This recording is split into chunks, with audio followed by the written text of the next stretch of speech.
రామలక్ష్మి అయితే సీతాకాంత్కి నగల బాక్స్ని ఇచ్చి ఇలా అంటూ ఉంటుంది, మీ చేతులతో మీరే స్వయంగా నన్ను అలంకరించవచ్చు కదా, ఆ రకంగానైనా సరే మీ ప్రేమ ఏంటో నాకు అర్థమవుతుంది అని చెప్పి అంటుంది. అది వినగానే సీతాకాంత్ అయితే, నా ప్రేమ అంటే నీకు అర్థమవుతుందంటే నేను ఏమైనా చేస్తాను రామలక్ష్మి అని చెప్పి ఆ బాక్స్ని తీసుకొని అలంకరించడానికి సిద్ధమవుతాడు. ఇక దాంతో రామలక్ష్మి అయితే, మీ ప్రేమ ఏంటో నాకు తెలుసండి, కానీ ఈ రకంగానైనా సరే మీరు నాకు దగ్గర అవుతారని నేను ఇలా చేస్తున్నానని చెప్పి రామలక్ష్మి అనుకుంటూ ఉంటుంది. ఇక సీతాకాంత్ అయితే ఆ బాక్స్ని తీసుకొని రామలక్ష్మికి అలంకరించడానికి సిద్ధమవుతాడు. ఇక అందులో ఉన్న గాజులు తీసుకొని రామలక్ష్మికి వేస్తూ ఉంటాడు. ఇక గాజులు వేశాక తన మెడలో నెక్లెస్ని అయితే పెడుతూ ఉంటాడు. అలా రామలక్ష్మికి తనైతే దగ్గరగా వెళ్తూ ఉంటాడు. అలా సీతాకాంత్ అయితే రామలక్ష్మికి నగలన్నీ కూడా ధరిస్తాడు.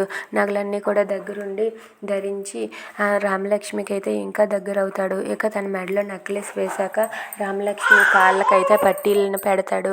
ఇక తన కాళ్ళకు పట్టీలు పెట్టగానే రామలక్ష్మి అయితే చాలా సంతోషిస్తుంది. అలా సీతాకాంత్ అయితే రామలక్ష్మి దగ్గర ఉండి అన్ని సేవలు చేస్తూ ఉంటాడు. ఇక అన్నీ అలంకరించాక రామలక్ష్మిని దగ్గరకు తీసుకొని ఒక ముద్దు పెడతాడు. దాంతో రామలక్ష్మి అయితే చాలా హ్యాపీగా ఫీల్ అవుతుంది.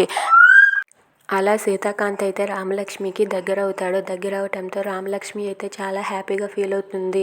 ఇక సీతాకాంత్ అన్ని విషయాలు మర్చిపోయి రామలక్ష్మిని క్షమిస్తాడు. If you like this video please like, share and subscribe. Thanks for watching.